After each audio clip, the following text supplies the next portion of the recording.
Déni de service. Un déni de service clair et net. Le 9/8/2024 et je n'avais pas réagi. Nous sommes déjà le 29 septembre 2024. Franchement, je ne sais pas pourquoi je n'ai pas réagi. Alors, est-ce que j'étais sous un contrôle mental? Les individus cibles comprendront, et puis vous autres, ma foi, renseignez-vous de ce qui se fait de mieux, peut-être même sur vous. Oh non, non, non, moi, non, c'est pas possible, le contrôle mental. Contrôle mental, c'est des petites choses, voilà. Oh, il fait beau, c'est l'été, bah, laisse tomber, laisse tomber. C'était à peu près ça, hein. D'accord? Alors, lorsqu'on est cible de harcèlement global, gang stalking, des violences d'ordre psychologique en tout genre, et partout où va la cible, dont dans les institutions respectables, hein, comme, je sais pas, la NPE, enfin le Pôle emploi, ou, je sais pas, un cabinet de radiologie, la poste, des commerces, etc. La cible est emmerdée. Hein. Alors vous allez me dire, on est tous embêtés, etc. Oui, mais lorsque ça arrive vraiment avec une fréquence surprenante, dites-vous que vous êtes peut-être dans la phase cachée de ce harcèlement. Hein, parce que ce qui se passe, c'est un peu ce qui se passait pendant la Deuxième Guerre mondiale, ou après la guerre, dans la période après-guerre, hein, où la Stasi pratiquait massivement ce genre de harcèlement. Aujourd'hui, il est beaucoup plus perfectionné, beaucoup plus complexe. Alors, qu'est-ce qui s'est passé? Je n'insinue rien, hein, même si l'une des techniques de ce harcèlement est nuire à la cible derrière son métier, derrière son travail, derrière sa fonction, derrière sa mission. Je n'insinue rien, il n'y a pas d'allégation, il n'y a que des faits. Alors, qu'est-ce qui s'est passé? Alors, comme je vous ai dit, j'avais pas réagi tout de suite et que j'ai eu tort parce que, le 29 août, donc soit combien, 29, 20, 15 jours, 3 semaines plus tard, je reçois une lettre recommandée de la Poste. Puisque les faits se sont produits à la Poste, qui est également la banque postale. Alors, je vous lis les termes de ce courrier. Incident survenu au bureau de poste, Nice, voilà, le nom de l'agence. Madame, lors de votre passage au sein de mon établissement, le 9/8, je vous mets peut-être une petite parenthèse à propos de ces dates, mais bon, à 15h17, 15h17, les cibles comprendront. Vous avez manifesté votre insatisfaction de manière inacceptable, tant pour mes collaborateurs que pour les clients présents. Alors déjà, il y avait, je pense, quand je suis rentrée, ce 9 août, pourquoi je suis rentrée ce 9 août, hein, comme peut-être un peu poussée, comme je le suis parfois, d'aller là, enfin bref. Je vois donc que ça doit pas être bon, les cibles comprendront, mais bon, je me dis, moi aussi je suis d'origine étrangère, il n'y a pas de raison, hein, il n'y a pas de raison, hein, voilà, il n'y a pas de raison de faire une demande de virement occasionnel, quoi. Et donc je suis rentrée, j'ai voulu faire cette demande de virement occasionnel. À aucun moment dans le courrier recommandé de la Poste, le directeur d'établissement, il n'y a pas son nom, ne parle de ce dysfonctionnement, mais alors flagrant, hein, flagrant. Donc vous avez manifesté votre insatisfaction de manière inacceptable, tant pour mes collaborateurs que pour les clients présents. Donc je voulais dire que lorsque je suis rentrée, il n'y avait personne. Et après, il y avait peut-être une personne qui peut faire... Les cibles comprendront. Alors, les comportements agressifs, les insultes, les menaces ne servent en rien à améliorer ce qui ne vous satisfait pas, mais au contraire affecte notre relation. Je vous invite à l'avenir à faire preuve d'une attitude plus convenable à l'égard de l'ensemble de mes collaborateurs. Alors les termes de ce courrier, comme je le dis dans ma réponse, qui va vous, par laquelle j'explique en fait ce qui s'est passé, à aucun moment il n'y a eu ni comportement agressif, ni les insultes, et encore moins les menaces. Les menaces de quoi? Je cherchais tout simplement à ce qu'on fasse une opération totalement courante, hein, que j'ai fait je ne sais pas combien de fois, d'accord, demande de virement. Alors voilà ma réponse. Donc, objet donc, de mon courrier, déni de service dans votre agence, hein, et votre lettre recommandée. Madame, monsieur, en réponse à votre lettre recommandée, mon seul tort fut de ne pas réagir immédiatement au déni de service manifeste le 9/8/2024 autour de 15 h. Donc, hein, votre employé a refusé d'effectuer une opération courante de demande de virement occasionnel prétextant qu'il fallait un IBAN. Je lui présente alors le récépissé précédent d'une demande de virement occasionnel au nom de la même personne avec toutes les données. Hein, vous savez, ces récépissés-là, hein, d'accord, vous voyez, voilà. Ces récépissés, je garde tout, et en plus il se trouvait que c'était le compte de la personne à qui j'envoyais pas de virement, mais par son billet à une autre personne dont j'avais pas les coordonnées.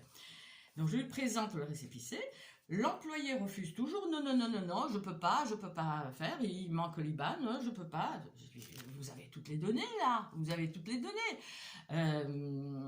Il se saisit vivement de mon récépissé, le prend en photo, hein, je le dis, le prend en photo, pour quelle raison? Dans quel but? Disparaît avec dans l'arrière-boutique, appelle au téléphone une responsable et me la passe. La fautive serait-ce moi? Madame, je ne crie pas, vous allez faire votre job, vous allez faire ce virement occasionnel. Alors c'est sûr que les cibles comprendront qu'on nous cherche, comme il le dit lui excellemment, lui qui parle de harcèlement organisé, hein, il dit pas en bande organisée, hein, délicatement, mais harcèlement organisé. Le but, comme il l'explique, et il donne quelques explications scientifiques aussi, comment pousser la cible à réagir vivement, à se discréditer, à être finalement dans son tort, alors que c'est eux qui sont à l'origine du problème. Mais là, je répétais en boucle, mais je dis, vous faites ce virement, vous faites votre job, ne criez pas. Je dis, écoutez, j'ai une voix qui porte, mais voilà. Non, voilà. Donc, voilà.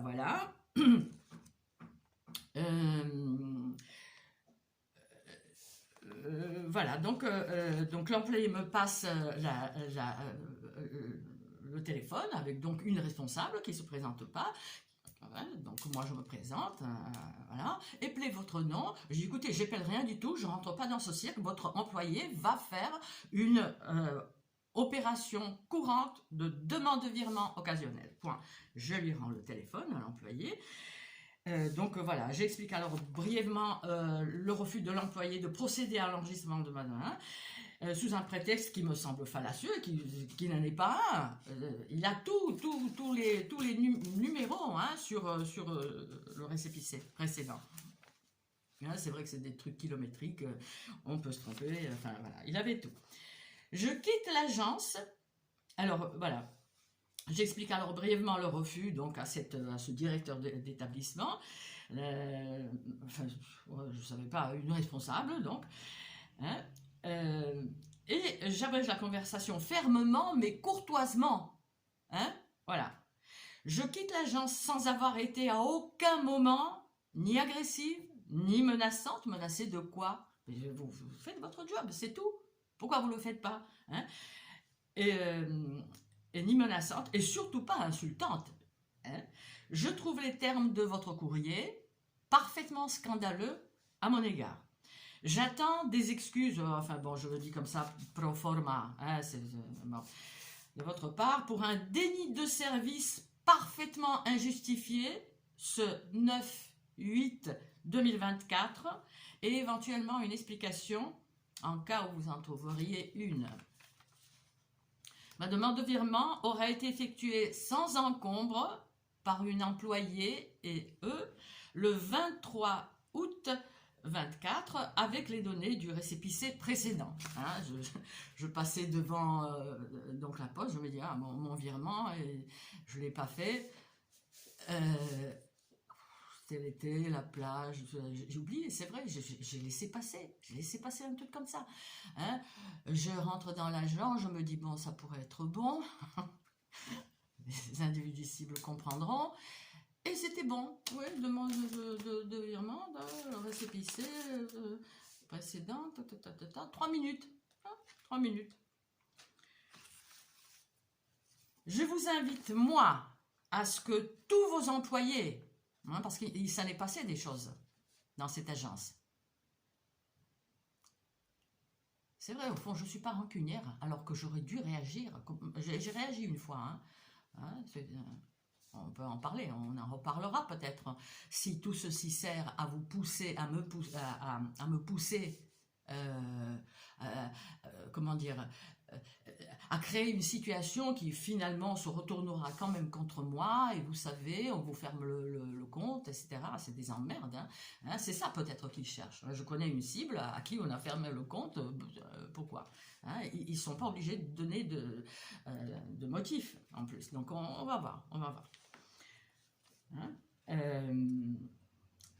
je vous invite, moi, à ce que tous vos employés, hein, tous, fassent preuve d'une attitude professionnelle à l'égard d'une cliente de plus de 40 ans, hein, 42 très précisément. Comme c'est le cas par exemple de Madame Patricia, une employée modèle de cette agence depuis longue date, qui c'est vraiment une perle rare, hein, qu'ils ont. Hein, qui ne peut pas savoir que lorsque la cible se déplace, il y a du monde qui se déplace avec elle, et que souvent, avant que le tour de la cible ne vienne, c'est un employé, comme un client qui viendra avec une demande compliquée, le truc, le machin, et cette dame, cette Patricia, hors norme, employée hors norme, avec une patience infinie. Non, on ne peut pas faire ça, mais on peut faire ceci. On va essayer, hein, tout ça pour faire perdre le temps à la cible. Enfin bon, voilà. Donc, voilà, déni de service manifeste, hein, qui est traité là, hein, que des faits et rien que des faits. Et on va voir s'il y a une réponse à ma lettre recommandée, par exemple. Un petit PS. Alors, j'invite les cibles à repérer ce qui leur arrive, à en parler, à informer. Même s'il y en a qui appréhendent peut-être, hein, parce que c'est vrai que tout peut être retourné contre nous, la fameuse accusation inversée, machin. Hein, mais ces agissements sont affichés, ils savent qu'ils sont dans leur tort. Leur point fort, c'est qu'ils se sentent intouchables. Hein, on est dans un pays que c'est un Bronx global, hein, la France, comme il le dit lui, là, Laurent Berton par exemple, hein, procurez-vous ce livre qui est sorti il y a quelques années, c'est effrayant. Et de toute façon, on voit même avec les faits d'actualité, maintenant, en ce mois d'août-septembre 24, que la justice ne fonctionne absolument pas, et que, au fond, c'est peut-être pas la peine de s'adresser à elle. Enfin, oui ou non, hein, certains le font, moi aussi je l'ai eu fait, mais voilà, il faut le faire. Et pas à la manière de troll, ah moi aussi ça m'est arrivé, quand, comment, qui, voilà. Ou